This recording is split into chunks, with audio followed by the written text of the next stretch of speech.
Oh, yeah, go buy it. What's up, man? I'm impressed with this game.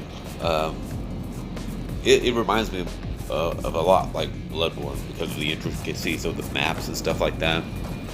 Very well put together. Um, you will definitely be unlocking a lot of different doors and different passages, and overall, I just got to give a flat out review. It's good game. I mean, it's definitely one of those games that if you're looking to fill that itch, it's worth $60. If you got that itch, it's worth $60. But if you're one of them frustrated, well, kind of gamer, you might want to wait for Christmas when it goes down to 40. But I'm surprised that this is going to be one of those kind of sleeper hits. Kind of like the first one, it has a kind of like a little bit of a cult following and everything. But also towards the end of the video, I'll give you guys a couple of tricks and a couple of hidden items that I found. And I mean, if you guys like this type of material, I mean, I'll give you a playthrough and I'll show you all the shortcuts and tricks. And if you want a walkthrough from me, I will give it to you. You know, I do have little different formats of different styles of the different ways that I do shit. I do shit live, I do pre-recorded, I do voiceover, I do live, I do synchronizing, I do all that kind of shit. So, but one little tip. So you can go in and you can actually upgrade yourself. You can bank your tech so you don't lose it. I mean, if you do have tech that you have stored up and you lose it on the field, you will lose it and you have to go get it like you would in a Dark Souls game. So if you die, you lose your material, for those that aren't familiar with the process, but you can store it in the bank at the med. So you have all these different items and you can create, and you can also level each item up individually, which will also increase your stats. Okay, so here's one. When you first come out this door, when you get down to the ground level, take out a couple of guys here. Then there's this little hidden thing that I found, and you can jump in this. You just have to push the left stick down. Okay.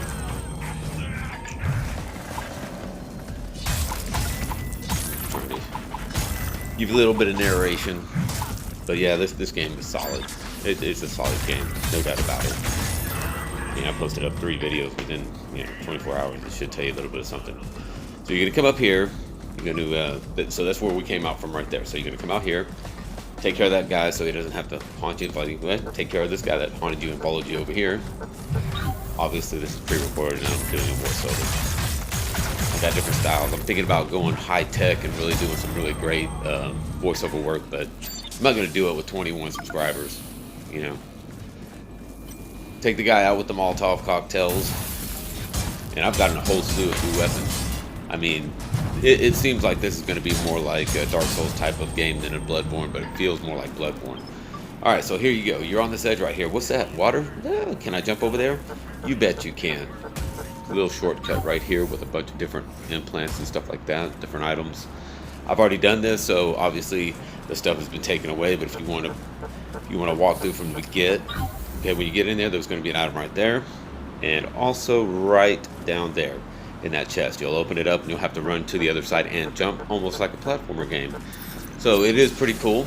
Then you'll have this little open up right here at the end of this trailer that's opened up, and you get into that area there, and you'll just there's multiple loops. There's multiple loops around in and outs of the city.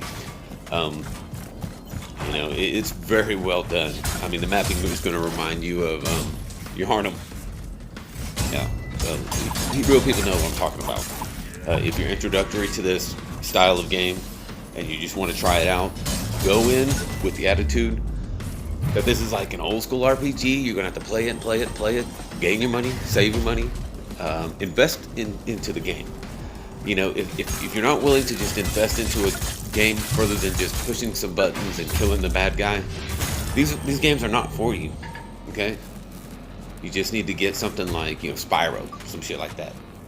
This game is full on. You've got to use your noodle, your brain. If you don't know what a noodle is, not the other noodle, the one upstairs. Yeah, that one.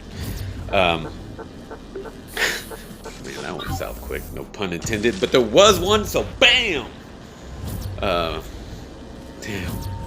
Oh, and that drone shit, you can have different multiple functions. So you can send it out for attack measures, and you can also send it out to scan for hidden items, which is really cool. I don't know, I haven't really gotten into it. You know, this is like early on, but there's enough there, potential there for me to tell you that this is a good game. Look at that. Blah. Yeah, you just gotta love stuff like that. Anything where it slows down and you see some massive destruction. I'm talking about Sniper Elite. I'm talking about Mortal Kombat. It makes it more visceral. It gets more. It brings you more into it almost. I mean, they do it in movies. They've done movies along slow motion. Love this game. It's great. So you'll see another little shortcut coming up here into the area that I was in. I mean, these loops are around. It's crazy. These guys whipped my ass the first time, but nah. Oh, and it will give you tips, as you will see. I'm beating them. I'm like, hey, what these shells, man? I'm not being able to do that much. I'm like, I gotta rethink this. I try to lure them out one at a time. That didn't work out very good.